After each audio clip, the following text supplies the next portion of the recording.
প্রথমেই আর্ট পেপারের একদমই নিচের অংশে আমরা একটা পাড়ের অংশ এঁকে নেব। এই জন্য পেন্সিলটা এইখান থেকে ধরে দেখো রাউন্ড করব, আবারও আরেকটা রাউন্ড করব, আবারও একটা রাউন্ড করব এবং শেষবারের মতন আর একটা রাউন্ড করে দিলাম। দেখো এটা আমাদের পাড়ের অংশ হলো নিচে। এরপরে এই যে আর্ট পেপারটা দেখতে পাচ্ছ, এর মাঝ বরাবর একটা সোজা ওপর থেকে দুটো দাগ টানবো। দেখো আমি পাশাপাশি দুটো দাগ টেনে নিয়েছি। স্কেলের সাহায্যে তোমরা দাগ টানবে, তাহলে তোমাদের দাগ দুটো সোজা হবে। দেখো আমি স্কেলের সাহায্যে দুটো দাগ টেনে নিয়েছি একদমই আর্ট পেপারের মাঝ বরাবর, এবং এই দাগ দুটোর মাথায় একটা গোল করে দিলাম। এরপরে এইখান থেকে ধরবে এবং একটা এস এঁকে নেবে, ইংরেজি লেটার এস, এবং এর নিচে আরও একটা এস এঁকে দেবে, ইংরেজি লেটার এস, এসের শেপ দিয়ে নেবে। এরপরে এই মাথায় থেকে এই মাথা পর্যন্ত আরও একটা এসের মতন করে বাঁকা শেপ দিয়ে নেবে। এরপরে এর মাঝে একটা ছোট্ট গোল করে দেবে বা বৃত্ত এঁকে দেবে। কত সুন্দর একটা পতাকা হলো। এবং দেখো এইখানে আমরা একটা বাঁকা দাগ টানছি যাতে উড়ন্ত পতাকাটা দেখতে খুবই সুন্দর লাগে। এসের মতন শেপ দিয়েছি একটাই কারণে, এটাকে আমরা উড়ন্ত পতাকা করব এই জন্য।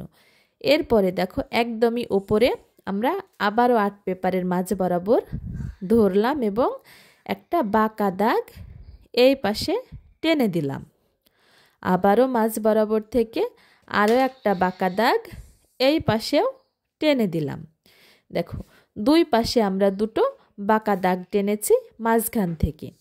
এরপরে এই বাঁকা দাগের নিচে আমরা ত্রিভুজ এঁকে দিচ্ছি, ছোট্ট ছোট্ট ত্রিভুজ। দেখে নাও এবং শিখে নাও। আগেকার দিনে যে হালখাতা হতো, হালখাতাতে দেখবে দোকানদাররা তাদের দোকান সাজাতো।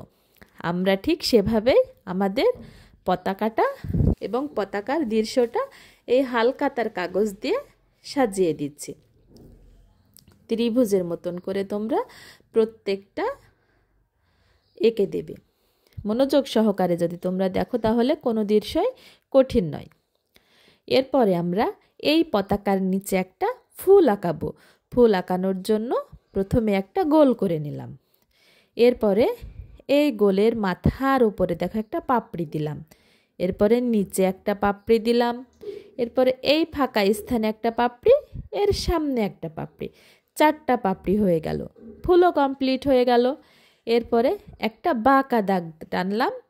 এরপরে এইখানে একটা পাতা এঁকে দিলাম গাছের, এবং এইখানে একটা পাতা এঁকে দিলাম। দেখো কত সহজে একটা ফুল গাছ হয়ে গেল। এই ফুল গাছটার মতনই আরও একটা ফুল গাছ আমি এই পাশে আঁকাবো। এই জন্য আবারও একটা গোল করে নিলাম। এরপরে এই পাশে একটা পাপড়ি আঁকালাম, এর সামনাসামনি একটা পাপড়ি আঁকালাম, আবারও এপাশে, এর ওপরে, এবং এই যেগুলোতে ফাঁকা ফাঁকা আছে সেগুলোতেও আমরা ছোট্ট ছোট্ট পাপড়ি এঁকে দিলাম। এই পাপড়িগুলো পিছনের পাপড়ি, ঠিক আছে। এরপরে আরেকটাও বাঁকা দাগ টেনে গাছের গোড়াটা এঁকে দিলাম, ফুল গাছের গোড়া, এবং দুই পাশে দুটো পাতা এঁকে দিলাম। কত সহজেই আমার ফুল গাছ হয়ে গেল। এভাবেই তোমরা খুব সহজেই কৌশল অবলম্বন করে ফুল গাছ আঁকাতে পারবে। দেখো এ পাশেও আমি একটা ফুল গাছ এঁকে দেবো। দেখো এই পাপড়িগুলো আমি অন্য কায়দায় আঁকাবো। একটা পাপড়ির পাশে আর একটা পাপড়ি, আবারও তার পাশে আরেকটা, তার পাশে আরেকটা, তার পাশে আরেকটা, তার পাশে আরেকটা, তার পাশে আরেকটা। দেখছো কত সহজেই পাপড়ি হয়ে গেল, ফুল হয়ে গেল, এবং গোড়াটা এঁকে দিলাম এবং দুই পাশে দুটো পাতা এঁকে দিলাম। কত সহজেই আমার সুন্দর একটা পতাকাওয়ালা দৃশ্য হয়ে গেল। রং করার পরে দৃশ্যের ফাইনাল লুক এটা কেমন হয়েছে কমেন্টে অবশ্যই জানিও। আজকের মতন বিদায় নিচ্ছি, আল্লাহ হাফেজ।